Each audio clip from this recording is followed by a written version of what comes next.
Hey YouTube! How is everyone doing today?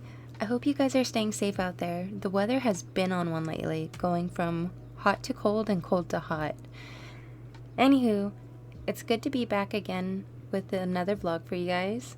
Today's footage is from the months of March and April because finals came in fast and hard.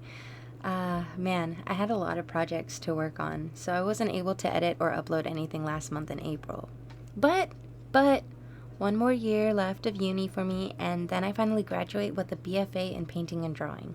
I am so stoked! But at the same time, I'm really bittersweet about it.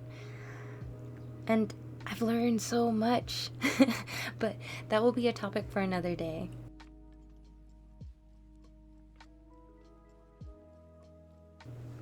Anywho, before we get into today's discussion, I just want to give a shout out to my patrons. I really appreciate all the love and support you guys give to me. And if you'd like to see your name up here or get access to the secret portion of my Discord server, consider joining us over on Patreon as well. In addition, each tier has their own unique rewards, and once every 3 months, I send out quarterly rewards like stickers, prints, buttons, and more to all my tiers.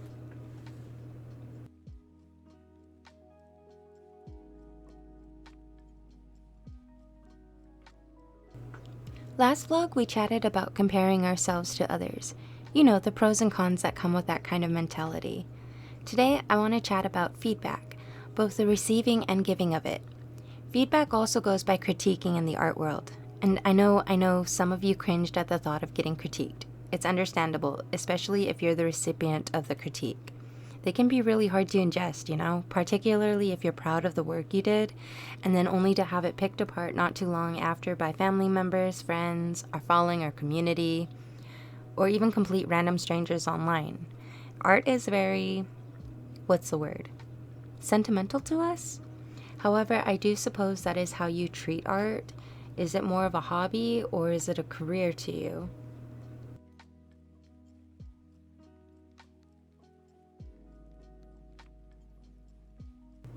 I think taking feedback as a hobby artist is probably the hardest because it's not necessarily something you do all the time. Maybe it's just a way to de-stress yourself or something you do when you're in a crafty mood. So you're not really making art to improve, but to let loose and run wild with your imagination. And in all honesty, you're more likely to get out of your own comfort zone and try new things and experiment with more different techniques and mediums. So if you get a rough critique, I think it's taken harder and more personally, kind of like a personal attack in a way, even though it's not meant to be majority of the time. Although there be some assholes out there who do like to tear people down for the fun of it to make themselves feel better, but we'll discuss what to do with those peeps later.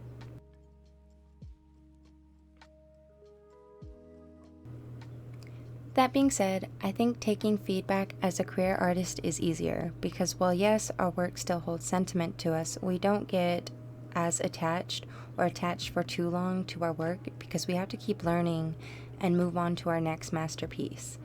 At the same time, we're also our harshest critic, but that's because we've adapted to picking out and fixing the mistakes we notice right away.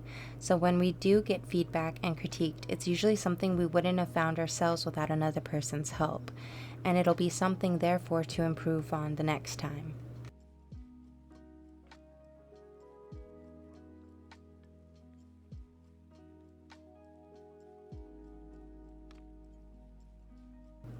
Moreover, technically anyone can give feedback, but what is considered a good constructive critique versus a shitty one? I've experienced different types of critiques throughout my time as an artist. I've experienced them as a hobby artist, a student, and as a career artist. A good critique should always inform you of what you are doing well and what could be improved. Personally, I like ending on a positive note versus a negative note. So to give you an example, I'll pick apart one of my pieces right now to show you what I think a good critique sounds like and how I improved on the piece a few years later when I decided to revisit it, plus some more stuff that could still be improved on. Since this will be one of my works, I'm going to rip into myself a bit harsher than I would one of my peers. So yeah. But as I said, we are our own harshest critic.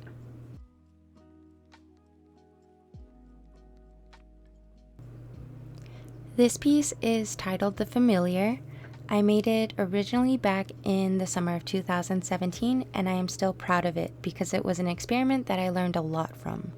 However, looking back on this piece, I noticed that her head is slightly too big in comparison to the rest of her body, and what the fuck are going on with those fingers? They look broken as fuck, and are unevenly sized on both hands.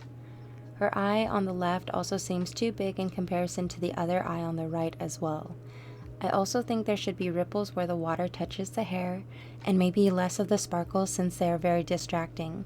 But other than that, I love that this was the point in my journey that I started adding backgrounds consistently to my work, rather than having them float in empty space or in a really simple border. I also love how the colors were used in this whole piece, especially with the water, how it is more light in the foreground and fades darker as you get towards the mid and background.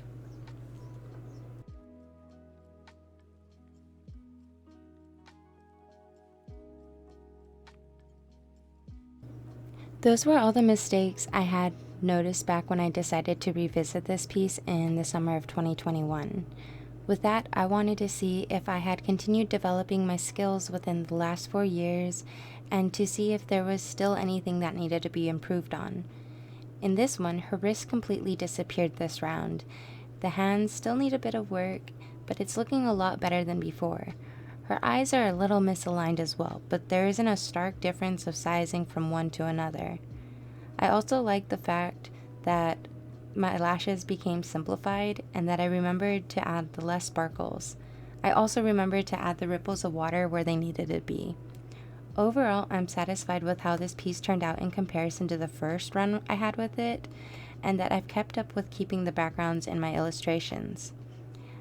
And I did level up my skills, but as per usual, the learning and improvement is never done, and with that, I might revisit this piece in 2025, but we shall see.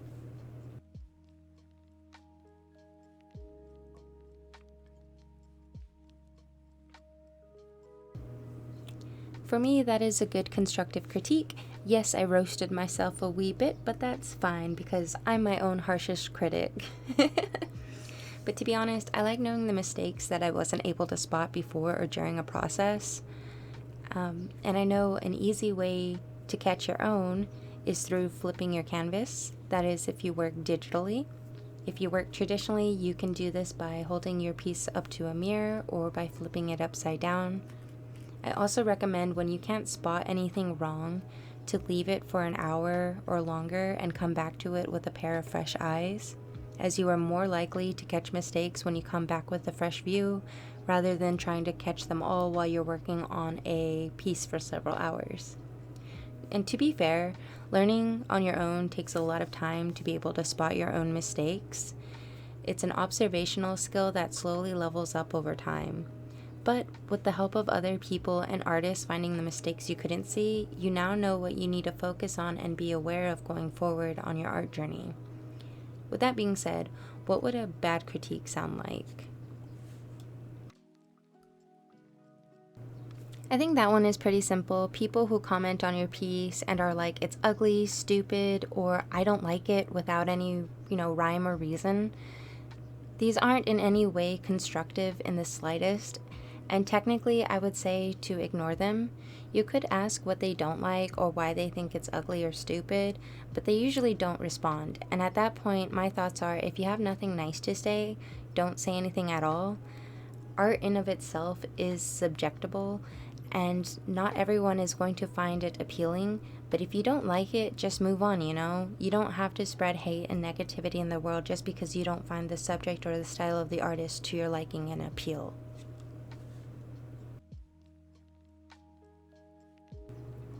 Critiques shouldn't shame someone either, especially if they are just starting out on their journey in the art world. When we first start out, as I've said time and time over again, our work isn't going to be refined or completely accurate to what we had originally envisioned. But it is a stepping stone to get to where we want to, and it takes time and energy to cultivate our skills. There is no perfect style either. Some people really enjoy hyperrealism, others simply do not. And this doesn't just apply to this applies to every single style and genre of art. So don't get discouraged when someone tells you or leaves you a mean comment. If there was no helpful advice or anything like that for you, your best bet is to keep moving forward and pay them no mind. Haters gonna hate.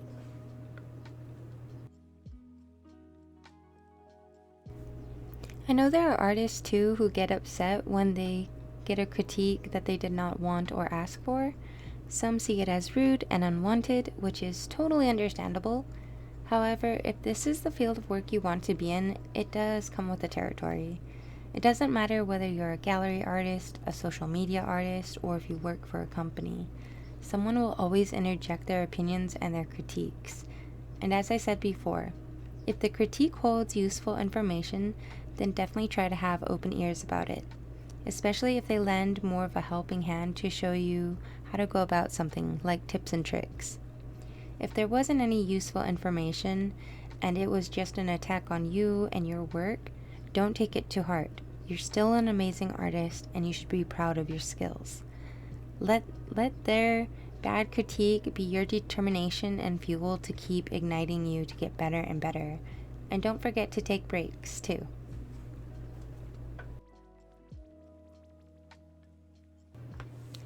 Anywho, that's it for today's little topic. Let me know if you guys have ever had a good critique and what you took out of it. Or if you've only had a bad critique, how did you handle it and move forward?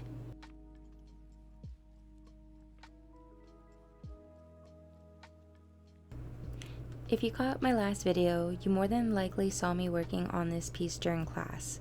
I'm a little bit slow when it comes to collaging, so I did have to bring this piece home and work on it because it was due during our next studio session. And let me tell you, being this up close and personal with this piece drove me fucking bonkers.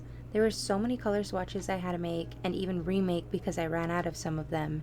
And then to boot, it looked like nothing but a giant hot mess of colors.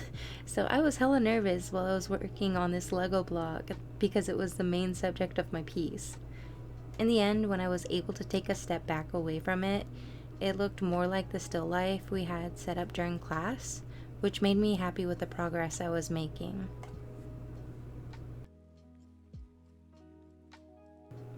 What about you? Do you like to collage? I know for me it takes some extra planning on my side to come up with something to make a collage. I don't know, I guess I personally prefer doodling rather than cutting and gluing paper.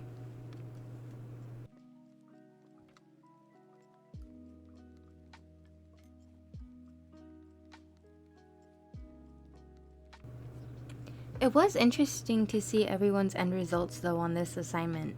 We all went about making this still life collage differently, even though we all use the same materials basically. Butcher paper for the swatches, oil paint, and canvas to glue the paper onto. As you can see, I work with strips of paper and then work within shapes. One of my other peers was able to make theirs look like a tile mosaic, and it was really fucking beautiful. But not gonna lie, it probably required a lot of fucking patience to make it look that way, and like, props to them, man. Fucking props to them. And one of my other colleagues was able to make theirs look like a pure painting as well. So yeah, like I was freaking amazed and in awe with this assignment at the very end when everything came together. So yeah.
This past semester I took 15 credits, which is basically 5 classes.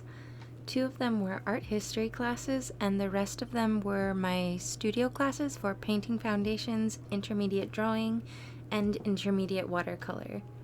And I think in the next vlog that I'll do, I'll be going through my sketchbooks that I finished up and showing you guys the works I've created during my time at uni.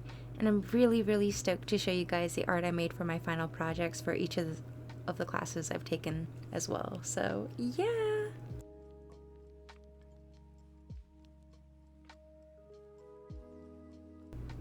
As I mentioned earlier, next year is my last year at uni for my BFA. Next semester I'll be working on 18 credits or 6 classes. I'll be taking an illustration class, intermediate painting, and a drawing and research class, which will allow me to choose my own theme to work on for the entire semester. I also have to take 2 professional artist classes, one for senior portfolios and exhibitions, as well as pro practices for design and art. And then I have 1 art history class as well. So yeah, pretty full schedule if I do say so myself. And then I think during the spring semester, I should only have 4 to 5 classes left to take. And then I think I will be taking a small reprieve before I return to get my master's degree. I could use a small break and also get some of my student loans paid off. So yeah.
Since I do have to take the pro artist classes and stuff like that, especially for the senior portfolio and exhibitions, which are both solo and group exhibitions, I've decided to start working on my collection during the summer.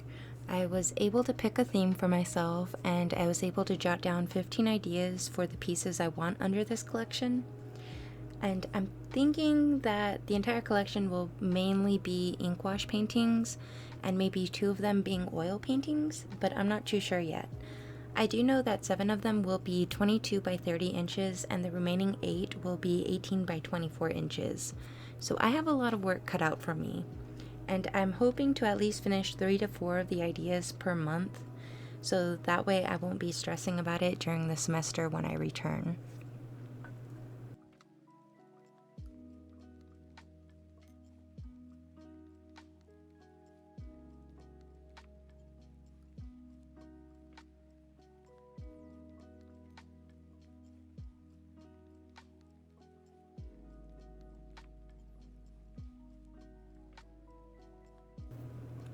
I don't know if I mentioned this, but this past semester in my intermediate drawing class, our professor let us take the reins and work on what we wanted to work on. If we hit a roadblock, he would give us help by giving us either a theme or an assignment to do. I personally chose to work on my manga the entire semester, and because I'm tethered to my office, because I have no portable tablet like a Samsung Galaxy or an iPad, I attended classes without much to do except sketch in my sketchbook. So, yeah.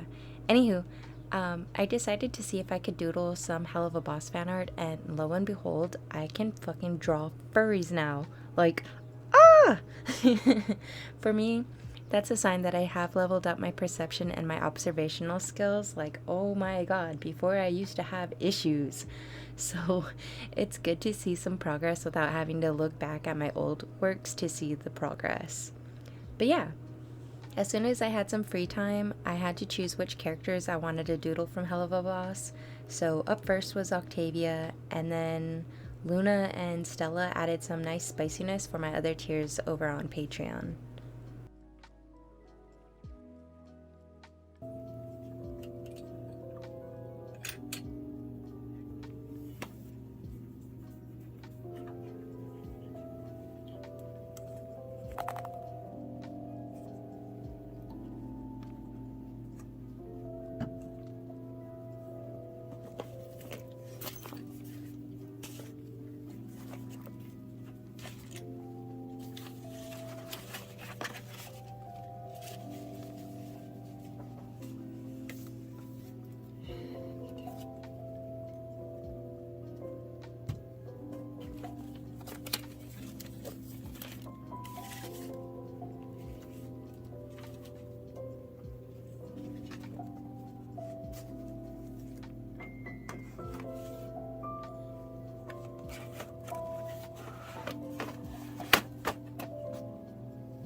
Of Java. At that time, we had to take all information as possible truth, because we do not know whether they are true or not. Vietnamese Air Force planes have apparently spotted 2 large oil slicks in the area off the southern tip of Vietnam. Each of those slicks apparently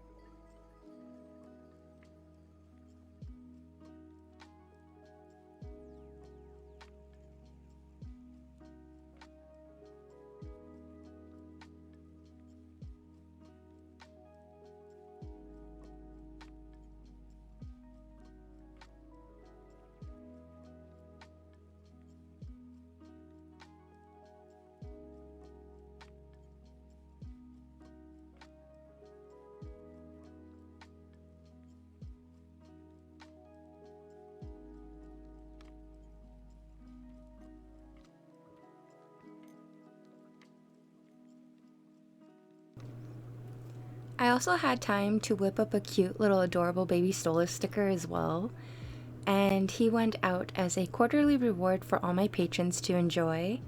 But look at him! Oh, he came out so cute! Anywho, I still need to add this sticker to one of my sketchbooks, and I'll probably do that when I start working on the concepts for my solo exhibition collection.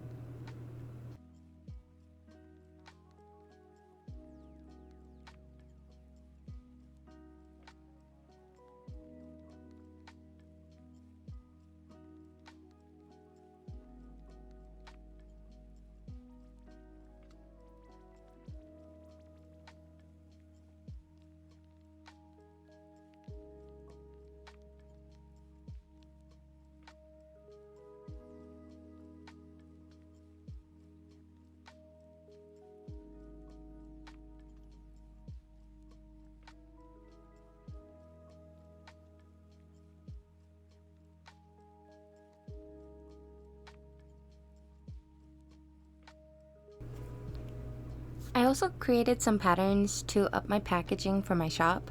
I've cut out one completely and I still have 2 more designs to carve out, but I need some time before I go back through that torture and maybe find some better tools as well that give me more control over what I'm carving out.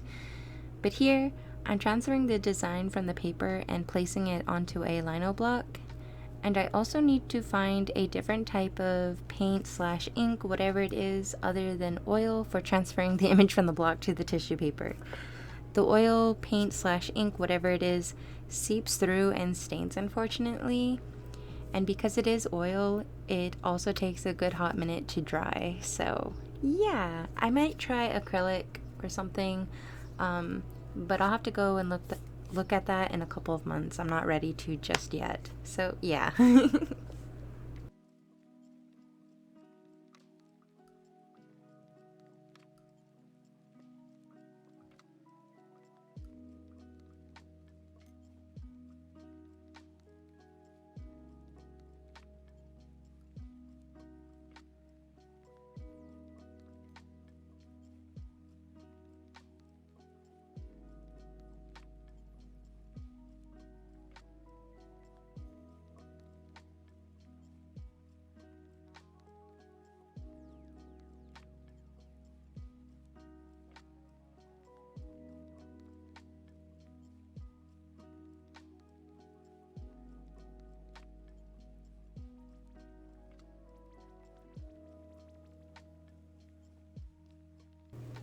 There is so much to do this summer, at least business-wise.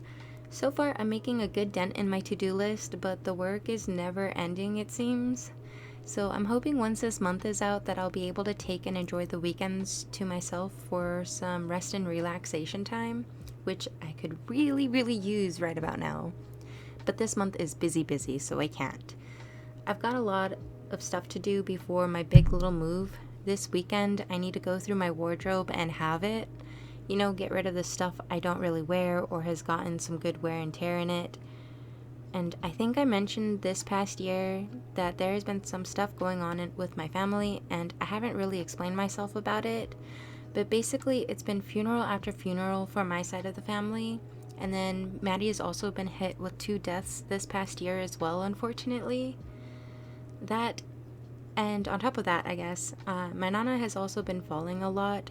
So I've been over as much as I can with the time that I could spare from uni to help them out. So this summer, I'm moving back to my house next door to them, so that way I can be there to lend a hand. And right now, we're adding the finishing touches of my new office and studio space. So at least all of my old furniture is still in the house, so I only have to drag out my clothing and my jewelry. But all this shit currently in my office and my studio space is pretty much the bulk of the belongings that I need to get the fuck out of here. And I'll also need to get rid of the furniture I currently have because we won't need it anymore as well. So yeah, there's a lot of planning. But it will just be me moving for the time being. Maddie is actually going to stay behind for a little bit to help his uncle because we recently found out he has cancer. So yeah.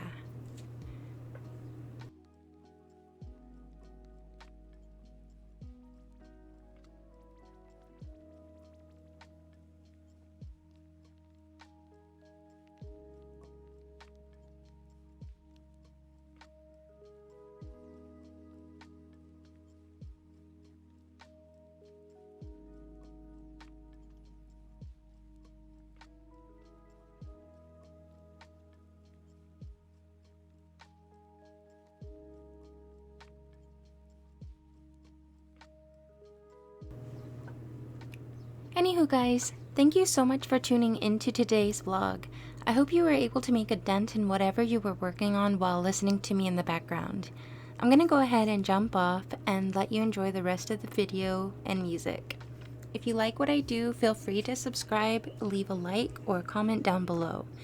And if you'd like to see what new projects I'm currently working on, then consider joining us over on Patreon. You can find the link down below. And with that guys, I bid you adieu till the next time. Stay safe out there.